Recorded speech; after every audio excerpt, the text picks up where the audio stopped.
say we buckle up and go for a little ride. We'll go to Cairo, Shiloh, Moscow, Chichen Itza, Krakatoa, Shenandoah, Mauna Loa, Tara, Pisa, Warsaw, Aqaba, Shangri-La, Transylvania, Nome, Rome, Stockholm, Lyon, Mauritania, Khartoum, Rangoon, Cancun, Saskatoon, Kowloon, Cameroon, Brigadoon, to the moon. Let's go everywhere, man. Lots of fun out there, man. We get out of your chair, man. Let's go everywhere. Everywhere, everywhere. Everywhere, everywhere. Everywhere, everywhere. Everywhere, everywhere. Everywhere, everywhere. Everywhere, everywhere.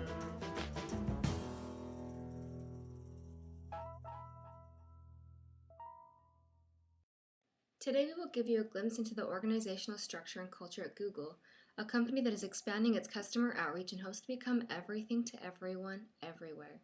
During today's presentation, you will hear from each member of Team 4, Seth Brink, Mary Angel Babel, Anthony Kent, Ken Andrade, and Lisa Hadway.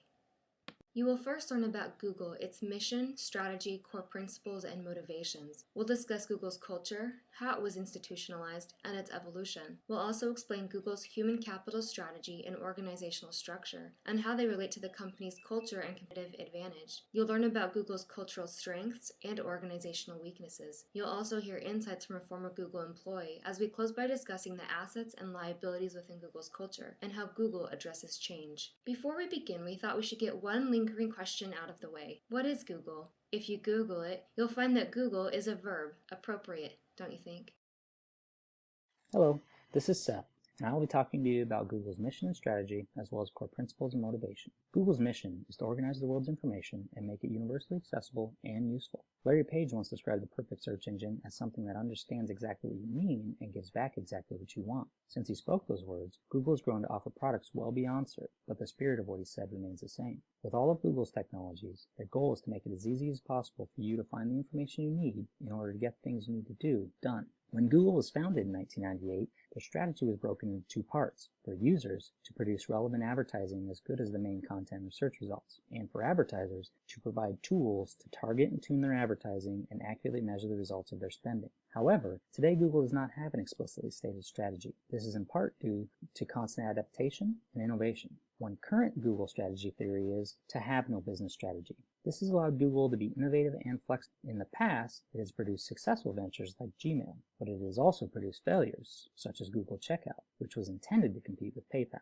It will be interesting to see what happens with Google Glass, which was launched in 2012 as basically a smartphone in a pair of glasses and was intended to increase mobility and user-friendliness. Another current strategy theory is to be everything to everyone. As suggested in the opening YouTube video, Google is definitely pushing to be the global begin and end solution for users and advertisers. They are doing this by breaking into markets where they were not yet a force. For example, in 2008, Google expanded into the mobile market with the development of the Android operating system. In 2010, they acquired ITA Software to break into airfare and travel management. And now in 2012, the hardware market with the purchase of Motorola. Whatever their specific strategy may be, they are definitely continuing to push the envelope with technological innovation, whether it be improving upon their search engine or entering into new industries and markets. Google states its core principles as 10 things we know to be true. They first wrote these 10 things when Google was just a few years old, and from time to time revisit them to make sure they still hold true. To name a few, Google's number one principle is focus on the user and all else will follow. Google's focus is on creating the best user experience. They strive to ensure that all new designs ultimately serve you, the user, rather than Google's own bottom line or goal. Another core principle is you don't need to be at your desk to need an answer. Google knows that the world is increasingly mobile and people want access to information wherever they are, whenever they need it. They are regularly pioneering new technologies and new solutions for mobile services that help people do any number of tasks, from checking email and calendar events to watching video. Another principle states you can be serious without a suit. Google founders built Google around the idea that work should be challenged, and the challenge should be fun. With that in mind, they created and continue to support a casual atmosphere with facilitating the emergence of new ideas. And finally, great just isn't good enough. Google sees being great as something as a starting point, not an end point. They set goals they know they can't reach yet because they know that by stretching to meet them, they can get further than they expected. They constantly try to anticipate the needs not yet articulated by global audiences and meet them with products and services that set new standards. So what motivates Google? The Google website quotes the following: "Ultimately, our constant dissatisfaction with the way things are becomes the driving force behind everything we do." Therefore, to develop new products or improve upon existing products, Google considers creativity and innovation core values and encourages creativity and innovation at every level of the company. Above all, Google strives to make their products work better so that people can spend time on the stuff they're good at, like enjoying time with family, camping in the wilderness, painting a picture, or throwing a party. They admittedly are not there yet, but they are working on it. This is Mary Angel, and I'll be talking about the influence leadership has on Google's culture and also about Google's human capital strategy. The Google culture was part of the vision Larry Page and Sergey Brin had when they launched the company in 1998. Their leadership and influence have been the driving force behind Google's culture. The 10 core principles Seth just outlined were published when Google was just a few years old, but capture the vision and mission of Google very well. That being said, let's discuss in more detail some of the ways the leadership at Google influenced the culture. Google's founders wanted to be seen as a company run by geeks.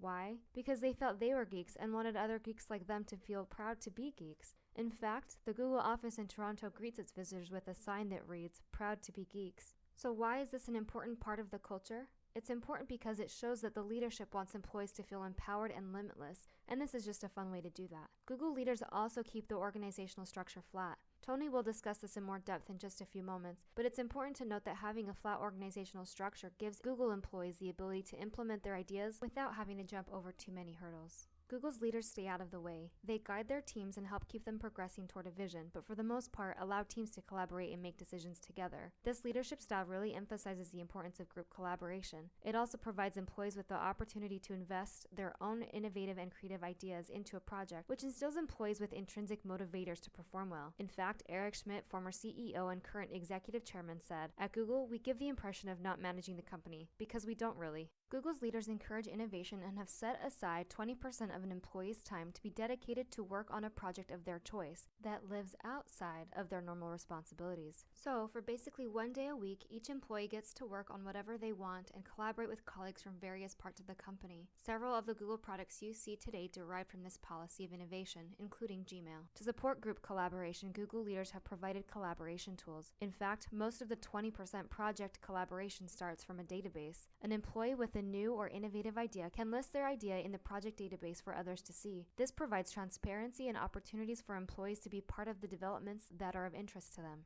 Google leaders believe that having focused employees is important, so they've helped eliminate distractions. Google employees don't need to be distracted by things like finding a place to park because there's valet parking available. If your babysitter flakes, no problem. Google has backup childcare for you, or you can just always use the off-site childcare facility they provide. A sleepy employee is an unfocused employee, so Google provides napping pods as seen in this picture. These are just a few ways that Google leaders influence the culture at Google. With a unique culture supported and fostered by its leaders, Google has attracted many employees. Let's talk about Google's human capital strategy. Google views its employees or human capital as one of its most valued and important assets. That's why Google is so choosy with who it hires. In fact, Google reported getting over 75,000 resumes in 1 week in February of 2011.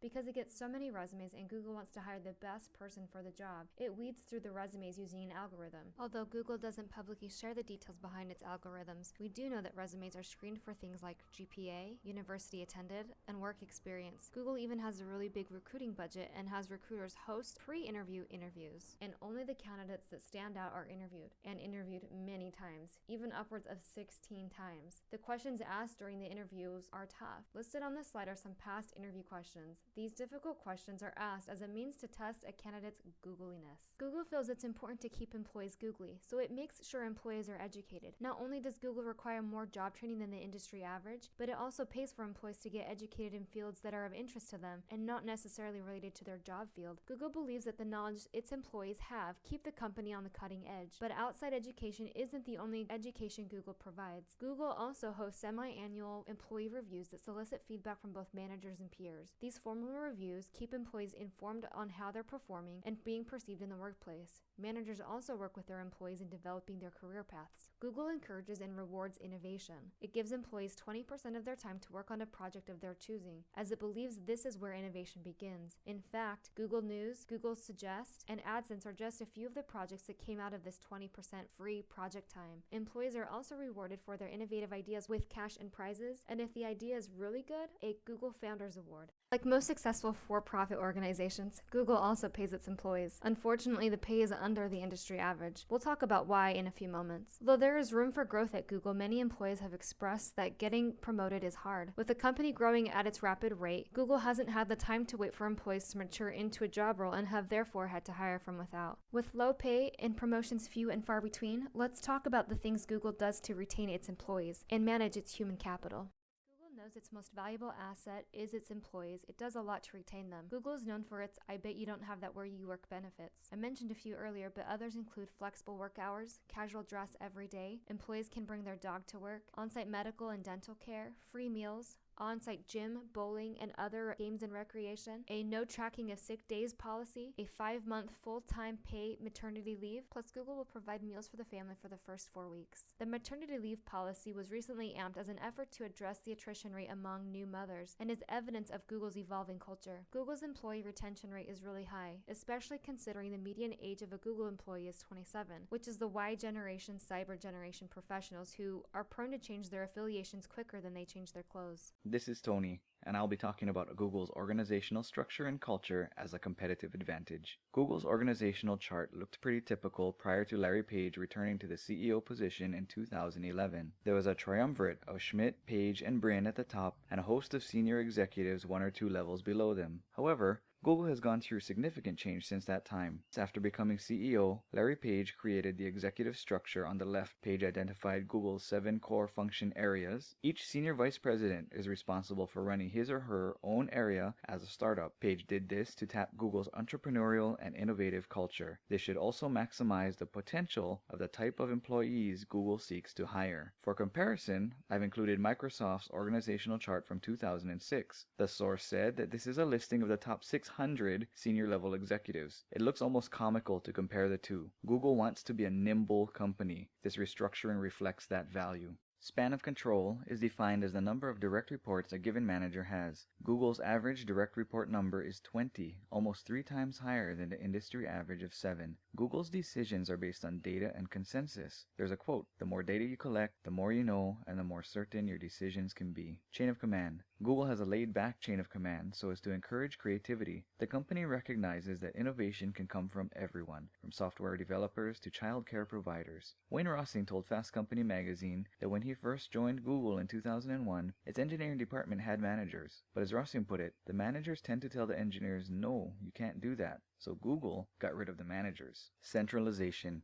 Google truly believes one of us is never as smart as all of us. Even major strategic decisions are made by consensus between Page, Schmidt, and Brin. Google has created an organization that attacks projects in small teams. These teams are set up and broken down quickly, sometimes in just weeks. Their view is that there is much greater progress if you have many small teams going out at once. Formalization. Google is a very informal organization. It has a loose organizational structure where employees are encouraged to take ideas and concerns directly to the founders rather than going through their direct manager. Most of the staff work on projects they choose themselves. Engineers form 3-person teams and take turns acting as the leader.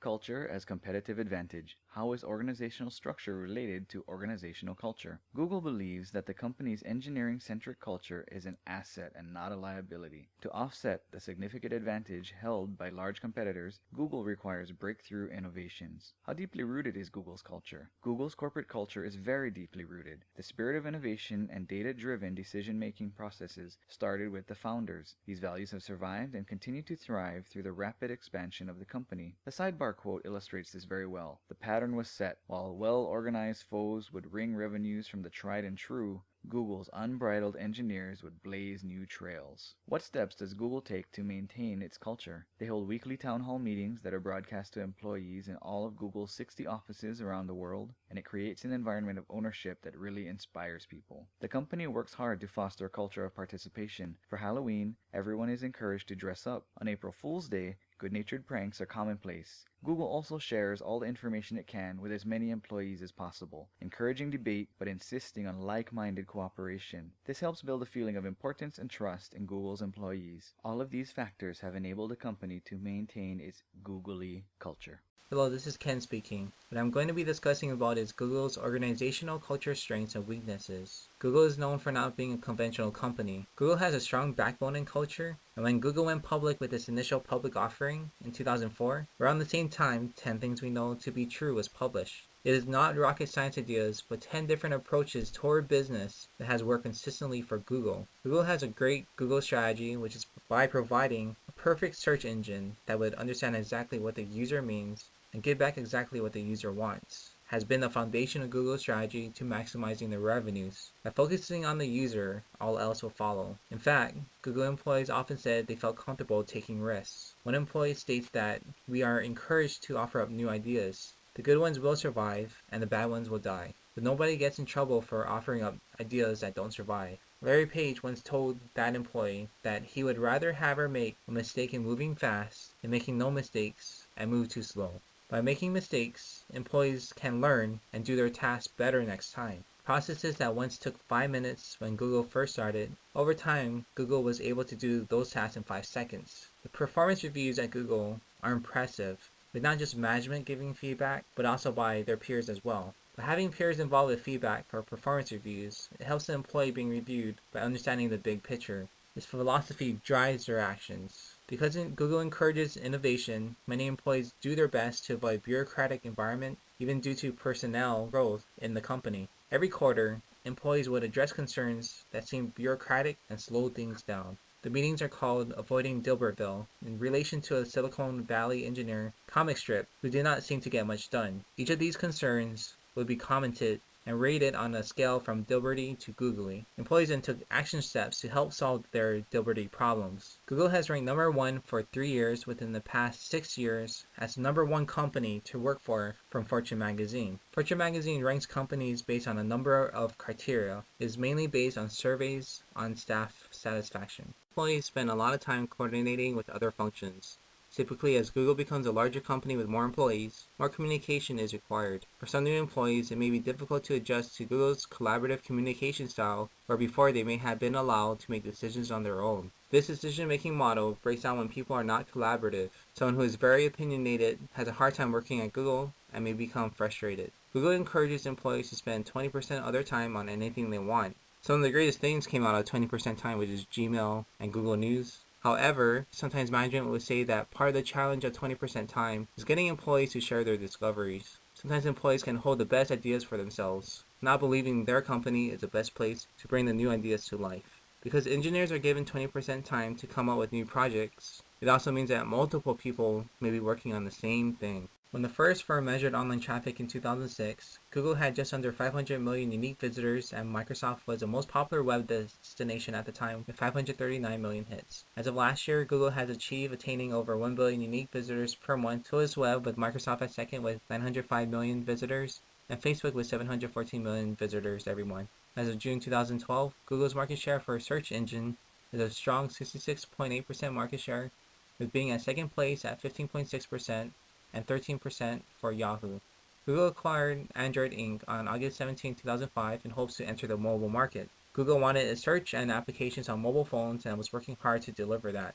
In 2008, Google entered the mobile market by offering the public Android smartphones and tablet computers. The first Android Power phone was sold in October 2008, and by the end of 2010, Android had become the world's leading smartphone platform. Android has a 59% worldwide market share as of the beginning of 2012. As of September 5, 2012, Android has a 52% US market share, and as of third quarter 2012, there were 500 million devices activated and 1.3 million activations per day, which continually gives Google exposure to the market. This is Lisa from Team 4.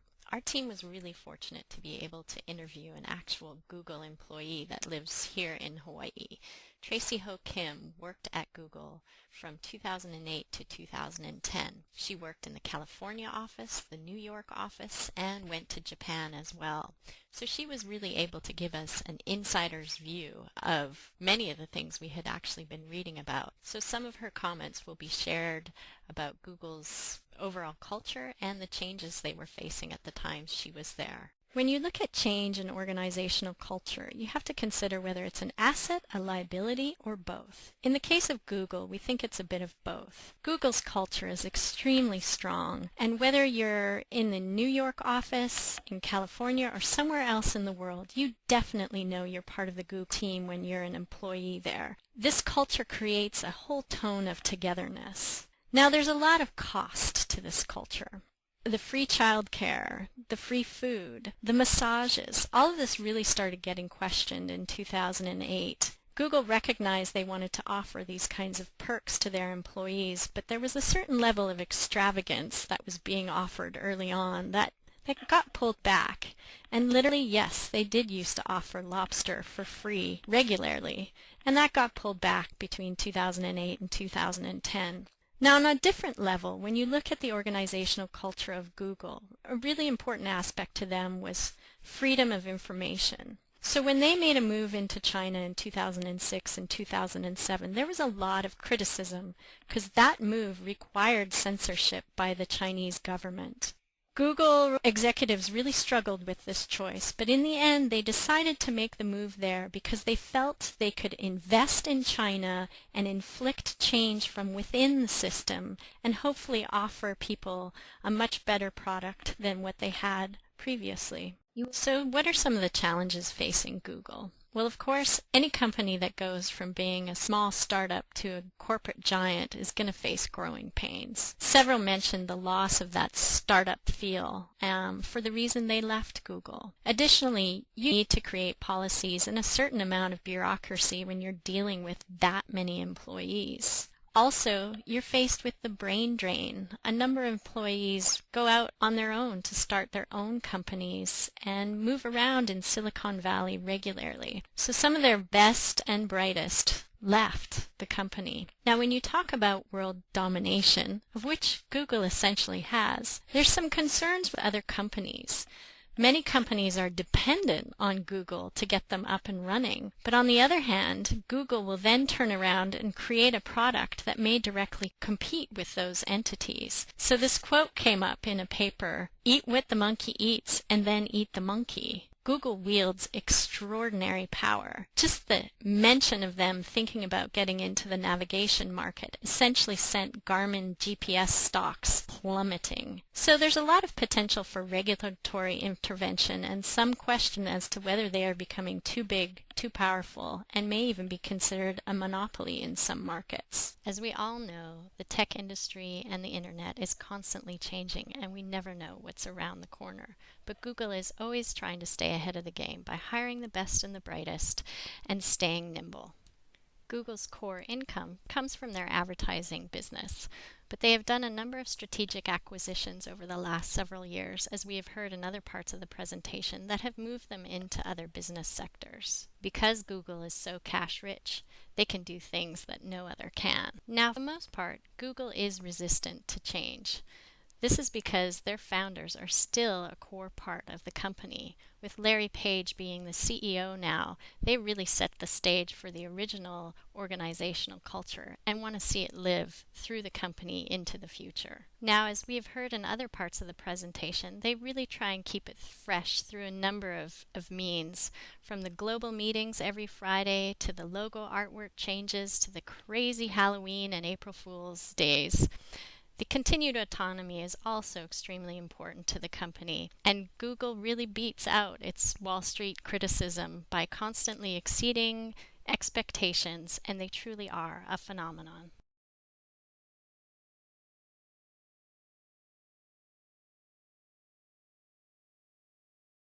Google has become wildly successful in structuring its organization and culture to provide innovative technology that organizes the world's information and make it universally accessible. Its stock prices, which currently sit at over $700 a share, attest to this success. Google's culture is not only evolutionary, but it's also revolutionary. Staying true to its core values of innovation helps the company remain nimble and successful during times of change, whether the company is reacting to change or creating change. Google's culture has allowed Google to become everything to everyone everywhere, as it's infiltrated many aspects of our lives. Now it's your turn to put Google's mission and culture to the test. Follow the instructions on the screen.